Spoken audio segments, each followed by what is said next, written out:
Good morning all of you. This is Mohan. ఈరోజు ఒక ఫ్యాకల్టీని మన హెచ్ఆర్ డిపార్ట్మెంట్ వాళ్ళు తీసుకొచ్చి నాకు పరిచయం చేయడం జరిగింది. As a part of induction program. కొత్తగా జాయిన్ అయ్యారు, మన ఓల్డ్ స్టూడెంటే. సో పరిచయం చేస్తే నేను కొన్ని as a part of induction program తనకి కొన్ని సలహాలు ఇవ్వడం జరిగింది. అలానే కొన్ని థాట్స్ కూడా షేర్ చేసుకోవడం జరిగింది. అవే థాట్స్ అన్నీ కాకపోయినా కొన్ని మీతో షేర్ చేసుకుంటాను. కొన్ని అయితే షేర్ చేసుకోలేం కదా, ప్రైవేట్ డిస్కషన్ కూడా ఉంటాయి కదా, అవి అయితే షేర్ చేసుకోలేం కదా, కరెక్ట్ కాదు. అలా ప్రైవేట్ డిస్కషన్ మనల్ని నమ్మి కొన్ని ఇష్యూస్ ప్రైవేట్గా డిస్కస్ చేసుకున్నప్పుడు అవి పబ్లిక్లో పెట్టకూడదు. సో నాకు ఆ ఫ్యాకల్టీకి జరిగినటువంటి డిస్కషన్లో కొన్ని మాత్రమే నేను షేర్ చేసుకోగలను. సో పాయింట్కి వచ్చేస్తున్నాను.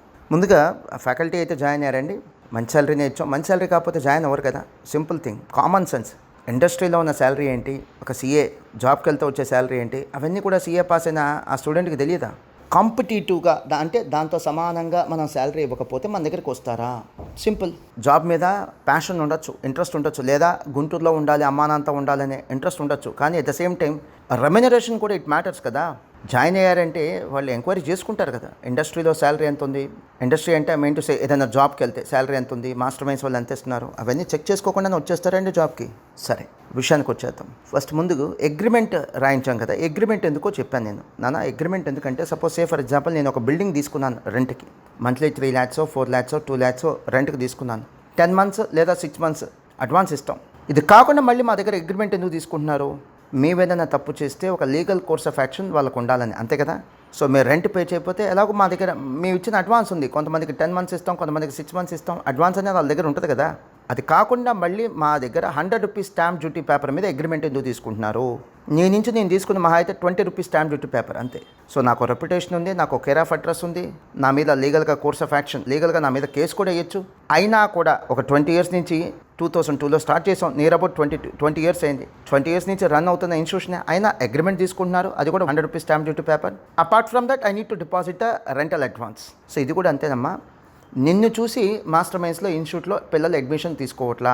పేరెంట్స్ ఫీజు కడుతుంది నిన్ను చూసి కాదు నాన్న. ఇక్కడికి వచ్చిన తర్వాత నువ్వు పరిచయం, పేరెంట్స్ ఫీజు కడుతున్నారన్నా, స్టూడెంట్స్ అడ్మిట్ అవుతున్నారన్నా మాస్టర్ మైండ్స్ యొక్క ఇన్స్టిట్యూట్ని చూసి. సో రేపు ఏదైనా తేడా వస్తే ఐఎమ్ అకౌంటబుల్, ఐఎమ్ రెస్పాన్సిబుల్. అందుకని అగ్రిమెంట్ తీసుకున్నాం, ఇంకంతకంటే ఏం లేదమ్మా. దాంట్లో ఎగ్జిట్ క్లాస్ ఉందా, వెళ్ళొచ్చని ఉందా? ఉంది సార్, 3 నెలల ముందు చెప్పే వెళ్ళొచ్చని ఉంది. గుడ్.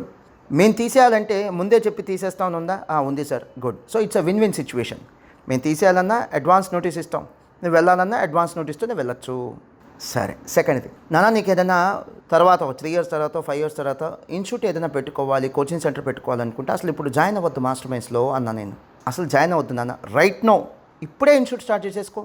అగ్రిమెంట్ రాసావు, ఇంకా నీకు ట్రైనింగ్ స్టార్ట్ అవ్వాలా, జస్ట్ నో మా హెచ్ఆర్ తీసుకొచ్చి నేను పరిచయం చేశాడు, అంతే కదా. నీ అగ్రిమెంట్ కావాలని చించేస్తాను, క్యాన్సిల్ చేసేస్తాను. Right now institute start చేసేసుకో.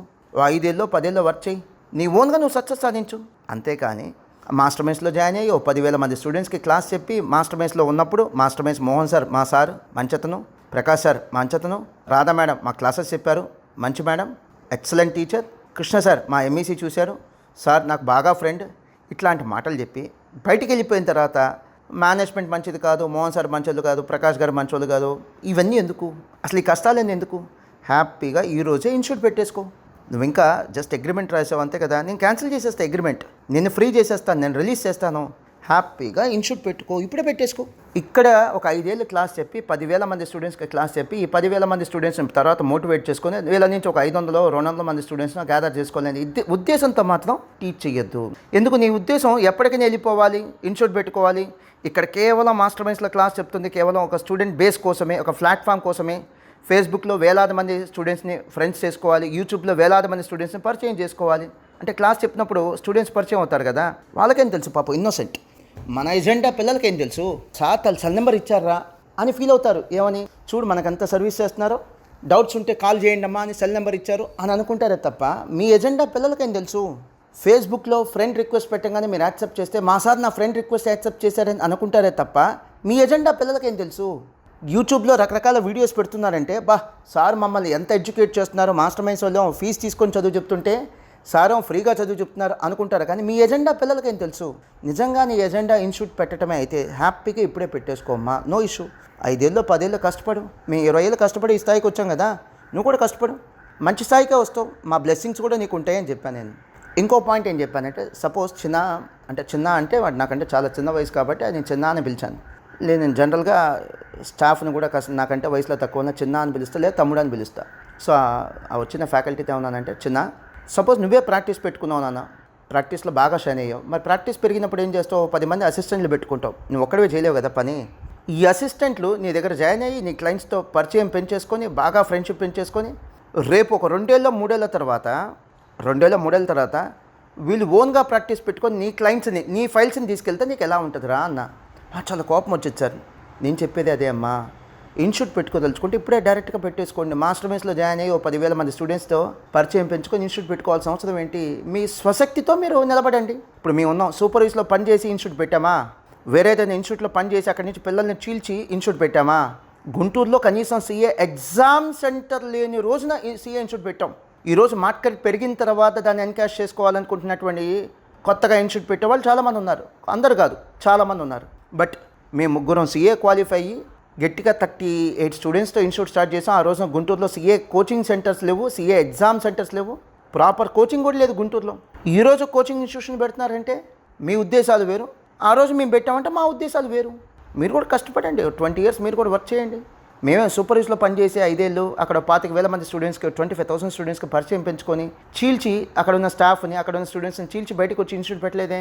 So మీరు కూడా హ్యాపీగా ఈరోజే పెట్టేసుకున్నానా ఇన్స్టిట్యూషను, నువ్వు ఇప్పుడు ఇంకా జాయిన్ అవ్వలేదు కదా, సంతకం చేసావంతే, క్యాన్సిల్ చేస్తాను అని చెప్పాను నేను. నెక్స్ట్ వన్, టీచింగ్లో నీకు కొన్ని అడ్వాంటేజెస్ ఉంటాయమ్మా. ఎక్సలెంట్ శాలరీ అని నేను చెప్పను, అబద్ధం. డీసెంట్ శాలరీ, నీకు డీసెంట్ శాలరీ వచ్చింది, లిమిటెడ్ రెస్పాన్సిబిలిటీ. సపోజ్ నువ్వు ఏదైనా కార్పొరేట్ కంపెనీలో పనిచేసావనుకో, అక్కడ రెస్పాన్సిబిలిటీస్ ఎక్కువ ఉంటాయి. ఆఫీస్కి ఎన్నింటికి వెళ్ళాలి అది మాత్రం నీ చేతిలో ఉంటుంది. నైట్ ఆఫీస్ నుంచి ఎన్నింటికి బయటకు వస్తావు నీ చేతిలో ఏం లేదు, అక్కడ వర్క్ అయిపోతేనే బయటకు వస్తావు. ఇక్కడ అలా కాదు, ఓ టైం టేబుల్ ఉంటుంది, ఆ టైం టేబుల్ అయిపోగానే నీ రెస్పాన్సిబిలిటీస్ అయిపోయినట్టే. Limited work, limited responsibility. నువ్వు కార్పొరేట్లో పనిచేస్తే నీకు ఒక అసైన్మెంట్ ఇస్తే అది సక్సెస్ అయిపోతే you will be held responsible. ఇక్కడ అలా కాదు, నువ్వు క్లాస్ చెప్తే నువ్వు క్లాస్ బాగా చెప్పావా లేదా చెక్ చేస్తామే తప్ప, నువ్వు క్లాస్ చెప్తే ఎంతమంది పాస్ అయ్యారు ఎంతమంది ఫెయిల్ అయ్యారు అనేది ఇక్కడ సెకండరీ. డెఫినెట్గా చెక్ చేస్తాం, బట్ అది సెకండరీ. బట్ కార్పొరేట్స్లో అలా కాదు, నీకు అసైన్ చేసిన వర్క్ సక్సెస్ వస్తే నీదే, ఫెయిల్ అయితే నీదే బాధ్యత. ఇక్కడ అలా కాదు, స్టూడెంట్ ఫెయిల్ అయితే నీదే బాధ్యత కాదు, స్టూడెంట్ పాస్ అయితే ఫ్యాకల్టీ క్రెడిట్, స్టూడెంట్ ఫెయిల్ అయితే మేనేజ్మెంట్ డెబిట్, స్టూడెంట్ పాస్ అయితే ఫ్యాకల్టీ క్రెడిట్, స్టూడెంట్కి ర్యాంక్ వస్తే ఫ్యాకల్టీ క్రెడిట్, స్టూడెంట్ ఫెయిల్ అయితే ఆటోమేటిక్గా మా అకౌంట్లోనే పడింది కదమ్మా, నవ్వుతూ అన్న, అంతే కదా.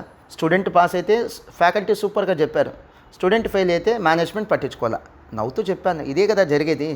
అఫ్కోర్స్ ఇది నవ్వుతూ చెప్పుంటాను కానీ, సెటరిక్గా చెప్పాను కానీ, బట్ జరిగేది ఇదే కదా. పర్సనల్ లైఫ్ కూడా బ్యాలెన్స్ చేసుకోవచ్చమ్మా. కార్పొరేట్లో ఆ పర్సనల్ లైఫ్ ఉండదు. ఇప్పుడు ఎగ్జాంపుల్ మా దగ్గర ఒక 7 hours టీచింగ్ అవర్స్ ఉంటాయి. డైలీ 24 hours-లో 7 hours టీచింగ్ అవర్స్ పోగా, సపోజ్ నువ్వు బిగినర్ అనుకో, ఇంకో 3-4 hours నువ్వు ప్రిపేర్ అవ్వాలి. అదర్వైజ్ ఒక సీనియర్ ఫ్యాకల్టీ అనుకో, బ్యాలెన్స్ టైం నీ పర్సనల్ లైఫ్ నువ్వు బ్యాలెన్స్ చేసుకోవచ్చు. లేదా ఇంకేదైనా అదర్ ఇన్కమ్ కోసం నువ్వు ప్రయత్నం చేయొచ్చు, ప్యాసివ్ ఇన్కమ్. వన్స్ ఆ 7 hours టీచింగ్ అయిపోయిందంటే ఇంకా అదర్ ఇన్కమ్ కోసం నువ్వు ప్రయత్నం చేయొచ్చు. నీ పర్సనల్ లైఫ్ నువ్వు బ్యాలెన్స్ చేసుకోవచ్చు, నీ పర్సనల్ లైఫ్ నువ్వు ఎంజాయ్ చేయొచ్చు, పర్సనల్ లైఫ్ నువ్వు లీడ్ చేయొచ్చు, అదర్ ఇన్కమ్స్ కూడా నువ్వు సంపాదించుకోవచ్చు నిజంగా నీకు వర్క్ చేయాలని యాటిట్యూడ్ ఉంటే. అండ్ ఇంకా చివరిగా ఇంకొక 3 మాటలు ఏం చెప్పానంటే, మాది కమర్షియల్ ఎస్టాబ్లిష్మెంట్ అమ్మా, మాది కమర్షియల్ ఎస్టాబ్లిష్మెంట్. బట్ అన్ని చోట్ల కమర్షియల్గా ఉంటాం. ఫర్ ఎగ్జాంపుల్, రేపు నీకు ఒంట్లో బాగాలేదు, 10 రోజుల్లో 15 రోజులు సెలవు పెట్టావు, నీ పర్ఫార్మెన్స్ బాగుండి నీ కమిట్మెంట్ బాగుందనుకో, కటింగ్ పెట్టం. సపోజ్ మ్యారేజ్ ఓ 10 days or 15 days సెలవు పెట్టావు, నీ కమిట్మెంట్ బాగుండి నీ సపోర్ట్ బాగుందనుకో, కటింగ్ పెట్టాం. కానీ నువ్వే అగ్రిమెంట్లో ఉన్న దానికంటే ఇంకో 1 hour ఎక్కువ మెటల్ వర్క్ ఏం చేసావు అనుకో, పేమెంట్ ఇస్తాం. కమర్షియల్ అయితే కనుక పేమెంట్ అవ్వకూడదు కదా. అమ్మా లాస్ట్ మంత్ నువ్వు 15 days సెలవు పెట్టాం, శాలరీ ఇచ్చాం కదమ్మా, ఇప్పుడు ఏంటమ్మా 5 hours ఎక్కువ వర్క్ చేసినందుకు ఎక్స్ట్రా పేమెంట్ అడుగుతున్నావు అని క్వశ్చన్ చేయాలి కదా. చెయ్యము. నువ్వు సెలవు పెడితే, నువ్వు కమిటెడ్ స్టాఫ్ అయితే, నువ్వు సపోర్ట్ చేసేటువంటి సపోర్టివ్ నేచర్ అయితే సెలవు పెట్టినా శాలరీ ఇచ్చేస్తాం. అట్ ద సేమ్ టైం మళ్ళీ అగైన్ నువ్వే ఇంకో 1 hour 2 hours మెటల్ వర్క్ కోసం చేస్తే దానికి కూడా పేమెంట్ ఇస్తాం. So commercial establishment, no doubt ours is a commercial establishment, but అన్ని విషయాల్లో కమర్షియల్గా ఉండము. నెక్స్ట్ వన్, నువ్వు డ్యూటీ చేసి అంటే క్లాసెస్ చెప్పి మాకేదో ఫేవర్ చేసినట్టు ఫీల్ అవుద్దామా, అది ఓన్లీ డ్యూటీ. మేము నీకు శాలరీ ఇచ్చి నీకేదో ఫేవర్ చేసినట్టు మేము ఫీల్ అవ్వం, అది మా బాధ్యత. క్లాస్ చెప్పడం నీ బాధ్యత, నీకు శాలరీ ఇవ్వటం మా బాధ్యత. క్లాస్ చెప్పకుండా ఇంకేదైనా హెల్ప్ చేయ మాకు, then it becomes a favour. నువ్వు క్లాస్ చెప్పినందుకు మేము శాలరీ ఇచ్చాం, నువ్వు క్లాస్ చెప్పకపోయినా మేము ఏదైనా నీకు శాలరీ ఇచ్చాం అనుకో, then it becomes a favour. So work చేయించుకొని శాలరీ ఇవ్వటం ఫేవర్ చేయటం కాదు, శాలరీ తీసుకొని క్లాస్ చెప్పడం ఫేవర్ చేయటం కాదమ్మా. అంటే డ్యూటీ వేరు, ఫేవర్ వేరు, ఆ రెండింటి యొక్క డిఫరెన్స్ తెలుసుకోమ్మా అని చెప్పాను. అండ్ చివరిగా స్టూడెంట్స్ ముందు దయచేసి నాన్ టీచింగ్ స్టాఫ్ని, మేనేజ్మెంట్ని ఎప్పుడు తక్కువ చేసి మాట్లాడద్దు. For example non teaching staff వాళ్ళు ఏదో పొరపాటు చేస్తారు. సపోజ్ మైక్ సిస్టమ్ సరిగ్గా లేకపోవటమో, ప్రొజెక్టర్ కనెక్షన్ సరిగ్గా లేకపోవటమో, లేదా ఇంకేదో టెక్నికల్ ఇష్యూస్ దగ్గర ల్యాప్సెస్ ఉండటమో, లేదా మెటీరియల్ స్టూడెంట్స్కి టైంకి చేరకపోవటము, అలాంటిదని ఉంటే మేనేజ్మెంట్ కంప్లైంట్ చేయి, లేదా బయటికి పిలిచి చెప్పు. అంతేకాని స్టూడెంట్స్ ముందు వాళ్ళ మీద జోక్స్ వేసి, వాళ్ళ మీద కామెంట్స్ వేసి నువ్వు హీరో అవ్వద్దు, ఈ నాన్ టీచింగ్ స్టాఫ్ని జీరో చేయొద్దు. సపోజ్ మెటీరియల్ నీకు తప్పులు ఉన్నాయి, లేదా మా అకాడమిక్ ప్రోగ్రామ్ నీకు నచ్చలేదు, స్టూడెంట్స్ ముందు క్రిటిసైజ్ చేసి మేనేజ్మెంట్ని, మేనేజ్మెంట్ పాలసీస్ని నువ్వు హీరో అవ్వాలి అనే ఆలోచన వద్దు. నిజంగా నీకు స్టూడెంట్స్కి జస్టిస్ చేయాలి, నిజంగా నీ కన్సర్న్ స్టూడెంట్కి న్యాయం చేయాలనిపిస్తే మేనేజ్మెంట్ దగ్గర కూర్చొని ఇవి మార్పులు చేయాలి సార్, మెటీరియల్లో ఈ చేంజెస్ చేయాలి, టీచింగ్ ప్యాటర్న్లో ఈ చేంజెస్ చేయాలి, అకాడమిక్ ప్రోగ్రామ్లో ఈ చేంజెస్ చేయాలని చెప్పు. స్టూడెంట్స్ ముందు కామెంట్ చేస్తే ఆ ఇష్యూ సాల్వ్ అయ్యిద్దా? అవ్వదు. మా అయితే నువ్వు హీరో అవుతావు. మేనేజ్మెంట్ కామెంట్ చేసినా, నాన్ టీచింగ్ స్టాఫ్ని కామెంట్ చేసినా, ఇంకోళ్ళని కామెంట్ చేసినా, తోటి ఫ్యాకల్టీని కామెంట్ చేసినా, నిన్ను ఇష్టపడే పిల్లలు కొంతమంది ఉంటారు, వాళ్ళ ముందు నువ్వు హీరో అవుతావు. కొంతమంది ఏం చేస్తారంటే ఇతర స్టాఫ్ని కూడా కామెంట్ చేస్తారు, ఇతర టీచింగ్ స్టాఫ్ని కూడా కామెంట్ చేస్తారు. నువ్వు అలా ఇంకొకరిని డౌన్ చేసి నువ్వు పైకి వెళ్ళాలని ప్రయత్నం చేయొచ్చు, అది కరెక్ట్ కాదమ్మా. ఎవరిని కూడా డౌన్ చేసి నువ్వు పైకి వెళ్ళాలని అనుకోవద్దు, ఎవరిని తక్కువ చేసి నువ్వు పైకి వెళ్ళాలని అనుకోవద్దు, ఎవరిని కామెంట్ చేయొద్దు. నిజంగా నీ కన్సర్న్ స్టూడెంట్స్ అయితే దీనివల్ల నష్టం జరుగుతుంది, హ్యాపీగా మా దగ్గరకు వచ్చి అవి మా ముందు పెట్టు, మేము సెటిలైట్ చేస్తాం కదా. స్టూడెంట్స్ ముందు కామెంట్స్ చేయడం వల్ల ప్రాబ్లం సాల్వ్ అయిపోయిద్దా?